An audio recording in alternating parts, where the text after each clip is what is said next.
मोदी सरकार ने जिस पर करोड़ों रुपए लौटाए, अब उसी शख्स पर देवेंद्र फडणवीस ने एफआईआर करवा दी। और मजे की बात यह कि मोदी सरकार ने जो पैसे लुटाए थे, अब उन पैसों को वापस लेने पर जोर दिया जा रहा है क्या? और यह सब कुछ इस वजह से हुआ क्योंकि उस शख्स ने जमीर की सुनी अपने और वोट चोरी का एक खुलासा कर दिया, एक एग्जाम्पल रख दिया। और फिर क्या था? हड़कंप मचा, उसके ऊपर दबाव बनाया गया, ट्वीट डिलीट कराए गए और फिर उससे माफी मंगवाई गई।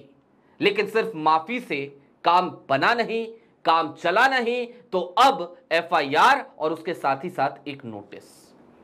ये कहानी सीएसडीएस के संजय कुमार की बड़ी दिलचस्प हो चली है, लिहाजा इस वीडियो में अंत तक रहिएगा। इन डेप्थ में बहुत सारी बातें आपको बताएंगे जो शायद अब तक आपको नहीं पता चली होंगी। नमस्कार, मैं स्वप्निल, आप मुद्दा देख रहे हैं। दोस्तों, आगे बढ़े उससे पहले एक छोटी सी अपील है। अपील ये कि मुद्दा इन दिनों गंभीर आर्थिक संकट से जूझ रहा है। हमारे पुराने बैंक अकाउंट बीते कई महीनों से लंबे समय से फ्रीज चल रहे हैं। हमारा पुराना चैनल, 2.5 साल पुराना चैनल, वो भी 2 महीने पहले हमसे छीन लिया गया। लेकिन हम रुकने वाले नहीं हैं, डरने वाले नहीं हैं, झुकने वाले नहीं हैं इन हरकतों से। लिहाजा नए चैनल पर आप सबके बीच फिर से आ गए। लेकिन हां, डे टू डे ऑपरेशंस में मुद्दा को काफी मुश्किलों का सामना करना पड़ रहा है। यदि आप सक्षम हो, यदि आप चाहें, तो छोटी छोटी मदद मुद्दा की जरूर कीजिएगा। आपके स्क्रीन पर क्यूआर कोड है, नीचे यूपीआई का नंबर भी। आगे बढ़ते हैं और सबसे पहले जरा एक बार रिकॉल करते हैं सीएसडीएस के संजय कुमार के उन 2 ट्वीट्स को। आपकी स्क्रीन पर वो दोनों ट्वीट हैं, बारी बारी से देखिए। पहला ट्वीट संजय कुमार ने ट्वीट किया और बताया कि नासिक वेस्ट में वोटर्स बढ़े और हिंगना में वोटर्स बढ़े। नासिक वेस्ट में सीमा हीरे जो एनडीए कैंडिडेट हैं वो जीतती हैं, भारतीय जनता पार्टी की कैंडिडेट होती हैं। वोट बढ़ते हैं 1,55,000 और सीमा हीरे की जीत का अंतर होता है 68,000 का। इसके साथ ही साथ समीर मेघे जीतते हैं हिंगना से और इनका भी जो वोट यहां पे बढ़ते हैं सीट पे वो होते हैं 1,35,000 और समीर मेघे का जो मार्जिन है वो है 78,931 का। रामटेक करके एक सीट है जहां पे वोट घटे थे, ऐसा बताया था संजय कुमार ने, और यहां पे आशीष जायसवाल एनसीपी अजीत पवार से आते हैं, वो जीतते हैं और उनकी जीत का अंतर होता है मात्र 26,555। खैर, ये जो आपको आंकड़े मैंने बताए, ये आंकड़े अभी तक उन सीटों के थे जिन सीटों का जिक्र संजय कुमार ने किया। लेकिन आपकी स्क्रीन पर एक और दस्तावेज अब मैं रखना चाहता हूं, फिर उसके बाद विश्लेषण करेंगे उन तमाम परिस्थितियों का कि चल क्या रहा है। ये सदन के भीतर दिया गया जवाब है केंद्र सरकार की तरफ से और इसमें ब्यौरा दिया गया है कि कितने पैसे दिए गए। हमने हाईलाइट किया है ग्रीन कलर से, आप देख सकते हैं। Centre for the study of developing societies CSDS, इसको 2020-2021 में मिलते हैं 470 लाख रुपए, यानी कि 4,70,00,000। 2021-22 में 430 लाख, 4,30,00,000। 2022-23 में 3,94,00,000 रुपए और फर्स्ट क्वार्टर में 2023-24 के सीएसडीएस को पैसा मिला था 98 लाख रुपए। डेटा और भी कहीं है जो पूरे आंकड़े बताता है, लेकिन ये चूंकि प्रमाणिक आंकड़ा है, केंद्र सरकार की तरफ से सदन के पटल पर रखा गया जवाब है, लिहाजा हमने इसे कोट किया है। अब आज की तारीख में क्या हो रहा है उसके बारे में जान लीजिए। सीएसडीएस के संजय कुमार ने 18 तारीख को ये ट्वीट्स की है।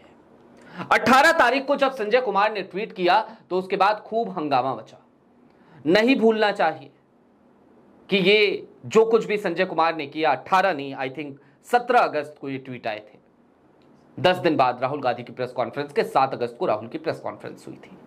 उसके बाद से लगातार देश में वोट चोरों के खिलाफ, वोट चोरी के खिलाफ एक मुहिम सी चल रही है। वोट चोर लगातार दहशत में है। जितना भी खुद को बचाने की कोशिश करते हैं उतना ही ये फंसते जाते हैं। प्रेस कॉन्फ्रेंस करी ज्ञानेश कुमार ने, वो प्रेस कॉन्फ्रेंस पे भी बहुत सारे सवाल खड़े हो गए। लिहाजा चारों तरफ से जब घिरे हुए थे तभी संजय कुमार का भी एक ट्वीट आना, और इस ट्वीट ने और ज्यादा बैकफुट पे डाल दिया ज्ञानेश कुमार को, इलेक्शन कमीशन को, भारतीय जनता पार्टी को। और बस फिर क्या था, संजय कुमार ने पहले तो ये ट्वीट किए, उसके बाद उन्होंने माफी भी मांगी, अपने ट्वीट्स डिलीट कर दिए और माफी मांगते हुए कहा कि आंकड़ों को मिसरीड किया गया था, इसलिए ये गलती हमसे हो गई। अब आंकड़ों को मिसरीड किया गया था या नहीं किया गया था, यह आप बेहतर समझ सकते हैं। लेकिन अब ये जो मैंने आपको एक और आंकड़ा बताया, वो जरा ध्यान में रखिएगा कि संजय कुमार को मोदी सरकार की तरफ से करोड़ों रुपए ग्रांट के तौर पे मिले थे। लेकिन अब स्थिति थोड़ी सी अलग हो गई है। संजय कुमार पे किस तरीके का दबाव बनाया गया, ये समझना हो तो आप इस बात से समझिए कि 2 तहसीलदारों ने संजय कुमार के खिलाफ एफआईआर दर्ज कराई है। और यह एफआईआर इस बाबत कराई गई है कि संजय कुमार देश को गुमराह कर रहे हैं, चुनाव आयोग की छवि को खराब कर रहे हैं, गलत आंकड़े दे रहे हैं, ये बातें कही गई हैं। भाई संजय कुमार ने माफी मांग ली थी अगर गलत आंकड़े भी दिए थे तो, उसके बाद भी खैर एफआईआर हो गई। और साथ ही साथ भारतीय सामाजिक विज्ञान नाम की जो संस्था है जो इस तरीके के ग्रांट्स को मुहैया करती है, उसने बकायदा एक नोटिस जारी कर दिया है संजय कुमार के सीएसटीएस को। और नोटिस जारी करते हुए कहा गया है कि ये बताइए कि आप को जो ग्रांट हमने दिए हैं वो ग्रांट आपसे वापस क्यों ना लिए जाए, वो तमाम ग्रांट, वो तमाम पैसे आपसे वसूले क्यों ना जाएं। वोट चोरों के खिलाफ बोलना, वोट चोरी के सबूत देना संजय कुमार को भारी पड़ता नजर आ रहा है। और इन सब के बीच चल क्या रहा है, तो जनाब चल ये रहा है कि बिहार में राहुल की वोट अधिकार यात्रा चल रही है, लोग बढ़ चढ़ के उसमें हिस्सा ले रहे हैं। सुप्रीम कोर्ट में रोहित पांडे ने कल की तारीख में जनहित याचिका लगाई है जिसमें उन्होंने राहुल गांधी की प्रेस कॉन्फ्रेंस में जो बेंगलुरु सेंट्रल